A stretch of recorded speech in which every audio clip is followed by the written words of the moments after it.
Welcome back students. आज हम लोग साइंस का हुआ एग्ज़ाम्स का आंसर करने वाले हैं। तो बिहार बोर्ड का जो मैट्रिक का एग्ज़ाम हुआ है, तो मेरे पास है सेट एफ और आपके पास जो भी सेट होगा उसका उत्तर सही से मिला लेंगे। ठीक है, तो अगर आप चैनल पर नए हैं तो पहले सब्सक्राइब कर लें और तथा ये दोस्तों के साथ भी शेयर करें और वीडियो पसंद आए तो लाइक ज़रूर करें। ठीक है, तो बिना समय गवाए चलते हैं पहले प्रश्न पे। पहला प्रश्न है हमारा, इलेक्ट्रॉन पर आवेश होता है। तो इलेक्ट्रॉन पर आवेश होता है -1.6 इंटू 10⁻⁻19 कूलम होता है। ऑप्शन हो जाएगा सी हो जाएगा, एक का सी।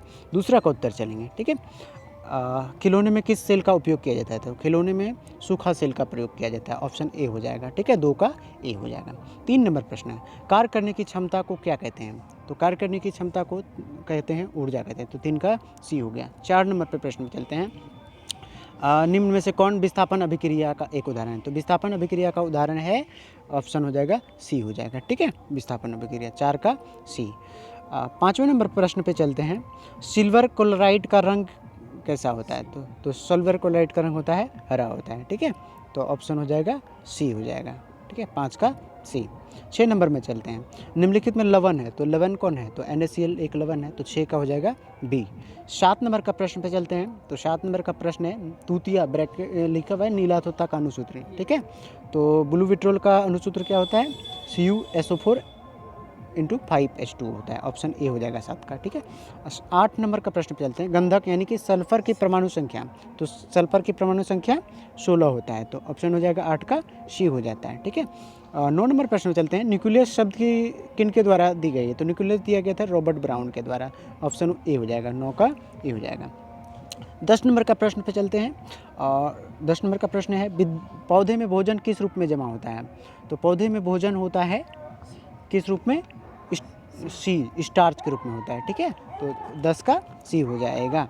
अगला, प्रसिद्ध पुस्तक द माइकोग्राफिया किन के द्वारा लिखा गया है?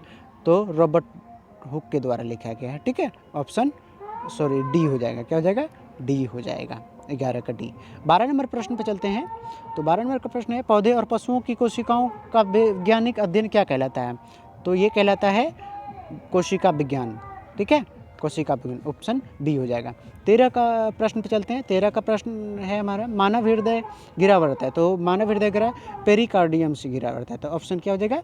ए हो जाएगा। ठीक है, 13 का ए हो जाएगा। 14 नंबर का प्रश्न पे चलते हैं। तो 14 का प्रश्न है स्टूडेंट्स कि बीजांड की ओर पराग नलिका की वृद्धि का कारण क्या होता है? तो ये होगा गुरुत्वानुवर्तन हो जाएगा। क्या हो जाएगा? गुरुत्वानुवर्तन। ऑप्शन 14 का सी हो जाएगा। 15 नंबर प्रश्न पे चलते हैं, मनुष्य में स्वत रक्त कोशिकाओं की जीवन अवधि कितनी होती है? देखिए, ये जो दोस्तों प्रश्न दिया है थोड़ा सा मिस्टेक हुआ है। ये श्वेत कोशिकाओं की जीवन अवधि होती है 4 डेज का। ठीक है, तो ये क्वेश्चन यहाँ पे मिस किया गया है प्रिंट के, तो इसको हम पेंडिंग में रखते हैं। ठीक है, चलिए अगले प्रश्न पे चलते हैं, पितरस कहाँ से स्रावित होता है? तो पितरस यकृत से होता है। कहाँ से होता है? यकृत से होता है। तो 15 का ऑप्शन हो जाएगा 16 का ऑप्शन हो जाएगा ए हो जाएगा। ठीक है, नेक्स्ट प्रश्न में चलते हैं। नेक्स्ट प्रश्न है हमारा कि इलेक्ट्रिक हीटर की कुंडली बनाने में किस पदार्थ का प्रयोग किया जाता है? तो इलेक्ट्रिक हीटर बनाते हैं हम लोग नाइक्रोम का बनाते हैं। किसका बनाते हैं? नाइक्रोम का। तो ऑप्शन 17 का डी हो जाएगा। ठीक है, तो सबसे पहले हम फिर से बताना चाहते हैं, अगर हमारे इस चैनल पे नए हैं तो सब्सक्राइब करें और शेयर करें दोस्तों के साथ, और कमेंट सेक्शन में ज़रूर बताएं कि आपका कितना सही हुआ है। ठीक है, तो 18 नंबर का प्रश्न है, एक यूनिट विद्युत ऊर्जा का मान क्या होता है?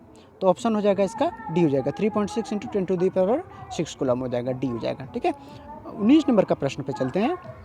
तो 19 नंबर का प्रश्न है, किलो वाट पर घंटा इकाई होता है। तो किलो पर किसका हो जाएगा?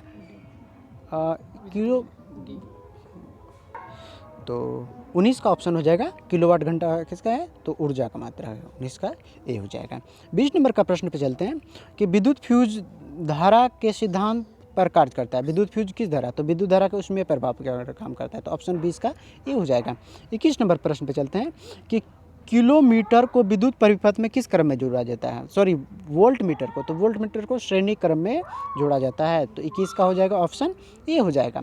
22 नंबर का प्रश्न पे चलते हैं कि विद्युत परिपथ में 2 बिंदुओं के बीच विभवांतर को मापने के लिए कौन क्या प्रयुक्त किया जाता है, तो विद्युत परिपथ को तो वोल्ट मीटर का, ऑप्शन क्या हो जाएगा, बी हो जाएगा। ठीक है, और 23 नंबर का प्रश्न चलते हैं कि जल विद्युत संयंत्र किस ऊर्जा को विद्युत ऊर्जा में रूपांतरित करता है, तो ये होगा डी हो जाएगा, क्या हो जाएगा, 23 का डी हो जाएगा, स्थितिज ऊर्जा में बदलता है। ठीक है दोस्तों, अगले प्रश्न पे चलते हैं।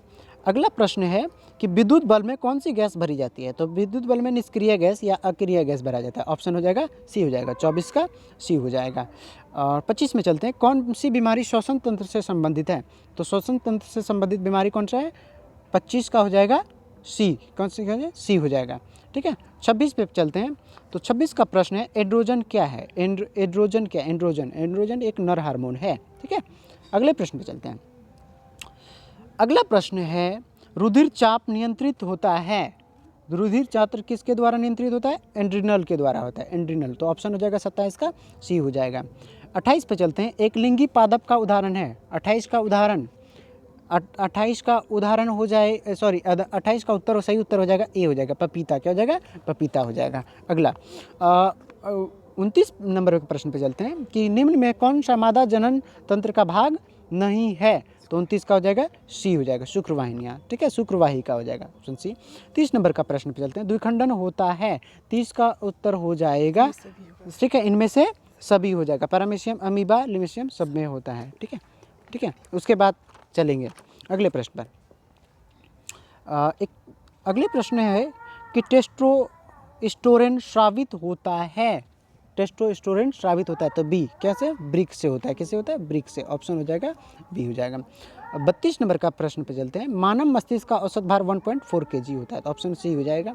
अगला 33 नंबर का प्रश्न पे चलते हैं, किस जीव में हीमोग्लोबिन नहीं होता है, तो मक्खी में हीमोग्लोबिन नहीं होता है, बी हो जाएगा। ठीक है, हीमोग्लोबिन मतलब खून, तो खून इनमें से किस में नहीं होगा, पक्षी में भी होता है, मनुष्य में होता है, लेकिन मक्खी में नहीं होता है, नहीं तो आप मार के ट्राई करके देखेंगे। ठीक है सभी स्टूडेंट्स, अगला प्रश्न पे चलते हैं 34 में, हीमोग्लोबिन की कमी से कौन सा रोग होता है, तो 34 का हो जाएगा एनीमिया, मतलब खून की कमी से जो एनीमिया होता है, 34 का सी हो जाएगा।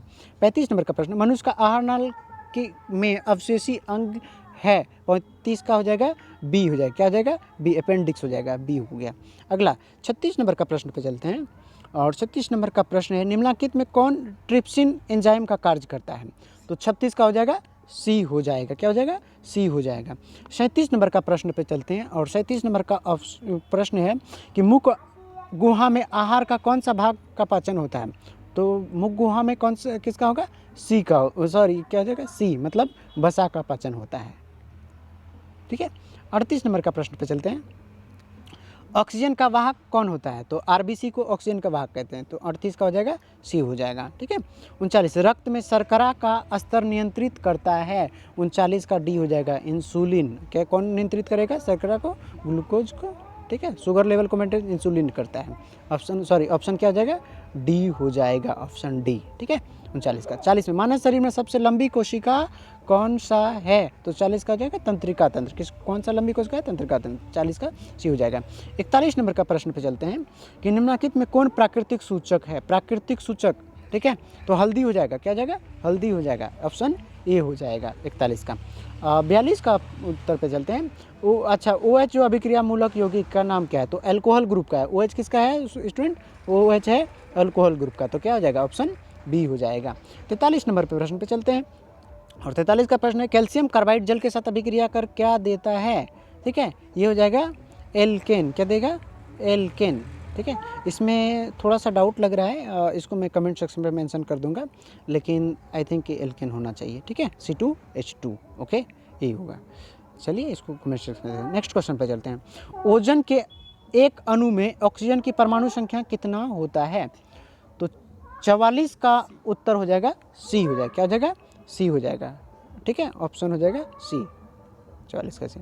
अगले प्रश्न पे चलते हैं 45 में, कमरे के ताप पर द्रव अवस्था में रहने वाली धातु कौन सा है, तो पारा है, क्या है, पारा है, ऑप्शन हो जाएगा ए हो जाएगा। 46 नंबर का प्रश्न पे चलते हैं, सरलतम हाइड्रोकार्बन है, सरलतम हाइड्रोकार्बन कौन है, तो मीथेन है, CH4 हो जाएगा। ठीक है, ऑप्शन ए हो जाएगा। अगला प्रश्न पे चलते हैं, 47 नंबर का प्रश्न, निम्नलिखित में कौन क्षारीय ऑक्साइड है, क्षारीय ऑक्साइड बताइए, धातु के ऑक्साइड क्या होते हैं, अम्लीय होते हैं, और अधातु के ऑक्साइड क्षारीय होते हैं। ठीक है, तो क्या हो जाएगा यहाँ पे, ऑप्शन डी हो जाएगा। एक मिनट, ठीक है, इसको देखते हैं। ओके, तो ऑप्शन हो जाएगा डी हो जाएगा। अगला प्रश्न पे चलते हैं। तो अगला प्रश्न है, बेकिंग पाउडर एक मिश्रण है। तो बेकिंग पाउडर किसका मिश्रण है, NaHCO3 और टार्ट्रिक एसिड का। क्या हो जाएगा, डी हो जाएगा। ठीक है, थोड़ा साउंड का प्रॉब्लम है दोस्तों, क्योंकि आपको लोगों को पता है कि पूजा हो रहा है हर जगह, तो थोड़ा समस्या होगा, आप मैनेज कर लीजिएगा। ठीक है, अधातु के ऑक्साइड कैसा होता है, अधातु के ऑक्साइड होते हैं अम्लीय होता है। अगला प्रश्न पे चलते हैं। कार्बन एक क्या है, तो कार्बन एक अधातु है। क्या है, अधातु है। 50 का हो जाएगा बी।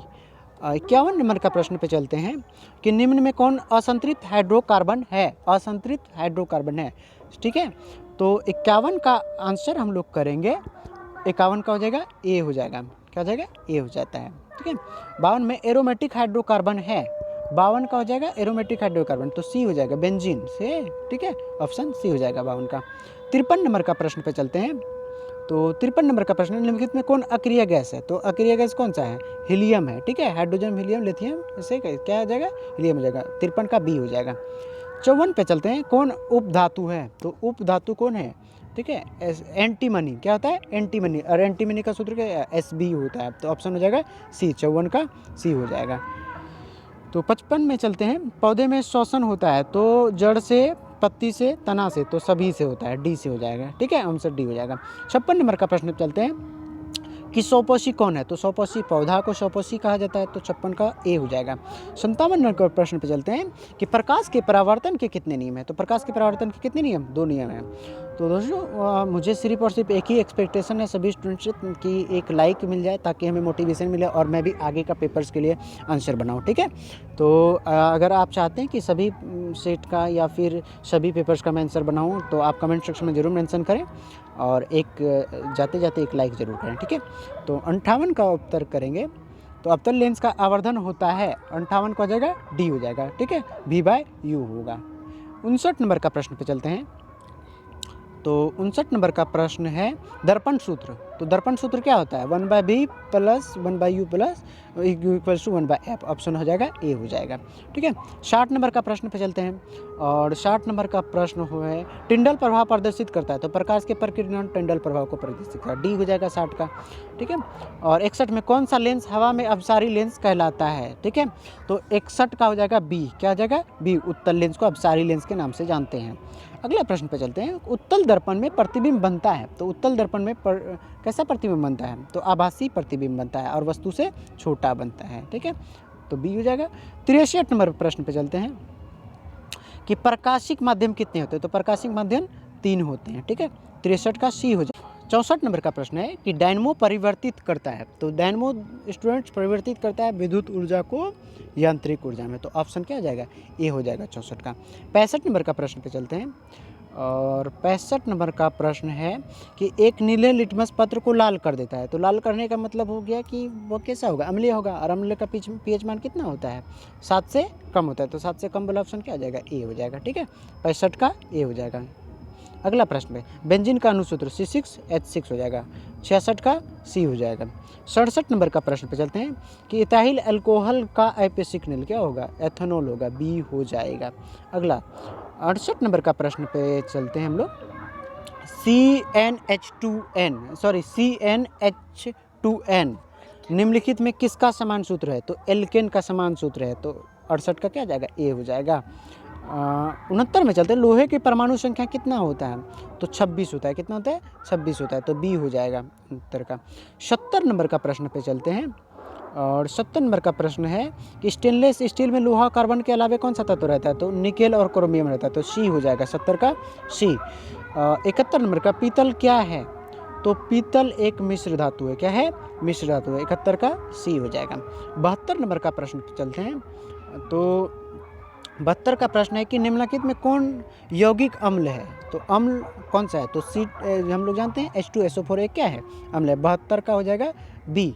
73 नंबर का प्रश्न पे चलते हैं कि निम्न में कौन पदार्थ लेंस के लिए प्रयुक्त नहीं किया जाता है, निम्नलिखित में कौन सा पदार्थ लेंस के लिए प्रयुक्त नहीं किया जाता है, तो जल का प्रयोग नहीं करते हैं। ठीक है, ऑप्शन हो जाएगा ए। अगला 74 नंबर का प्रश्न है कि निम्नलिखित में कौन सा प्रकाश के अपवर्तन के नियम के लिए सही है। तो कौन सा संख्या सही है। तो देखिए प्रकाश के अपवर्तन के कितने नियम, 2 नियम होता है। तो 74 क्या हो जाएगा, ए हो जाएगा ऑप्शन। ठीक है, अगला प्रश्न पे चलते हैं। और अगला प्रश्न है 75 नंबर का कि किसी वस्तु का प्रतिबिंब आँख के जिस भाग पर पड़ता है उसे हम लोग क्या कहते हैं, रेटिना कहते हैं। ऑप्शन बी हो जाएगा। 76 नंबर का प्रश्न चलते हैं। किसी माध्यम का अपवर्तनांक क्या होता है, sine i by sine r होता है। किसी भी माध्यम का अपवर्तनांक का मान क्या होता है, sine i by sine r होता है। तो ऑप्शन में क्या हो जाएगा, बी हो जाएगा। और सॉरी क्योंकि थोड़ा सा साउंड आ रहा है और मेरी भी आवाज़ थोड़ा बैठा हुआ है, ठीक है, बट आई डोंट वरी। ठीक है, सब आई होप कि सबका एग्ज़ाम बढ़िया गया होगा। कमेंट सेक्शन पे ज़रूर बताना है आप सब स्टूडेंट को कितना गया रहा है। देखिए कि गोलीय दर्पण का देखिए यहाँ पे प्लस लिखा हुआ है, प्लस, तो प्लस देख के हम लोग बता देंगे कि यह किस दर्पण कैसा होगा। तो प्लस देखे तो बता देंगे, तो क्या जाएगा, उत्तल दर्पण हो जाएगा। क्या जाएगा, प्लस जो है दूरी किसका होता है, उत्तल दर्पण का। अगला तालाब का जल कम गहरा दिखाई देने का क्या कारण होता है। तो प्रकाश का परावर्तन के कारण क्या देता है, कम दिखाई देता है। ऑप्शन हो जाएगा ए। 69 का चलते हैं। अवतल दर्पण की फोकस दूरी होता है, अवतल दर्पण का फोकस दूरी क्या होता है, ऋणात्मक होता है। अभी जस्ट अवतल दर्पण का होगा ऋणात्मक और उत्तल दर्पण का धनात्मक होगा। ऑप्शन ए हो जाएगा।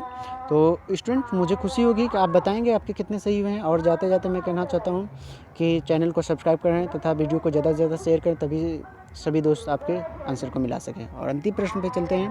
अंतिम प्रश्न है कि किसी अवतल दर्पण की फोकस दूरी f और वक्रता त्रिज्या r हो तो निम्नलिखित संबंध क्या होगा, r बराबर 2f होगा। क्या हो जाएगा, 2f हो जाएगा, बी हो जाएगा। Thank you so much watching this video और मिलते हैं अगले वीडियो पे, कल के पेपर्स में मिलते हैं। ठीक है, थैंक यू सो मच।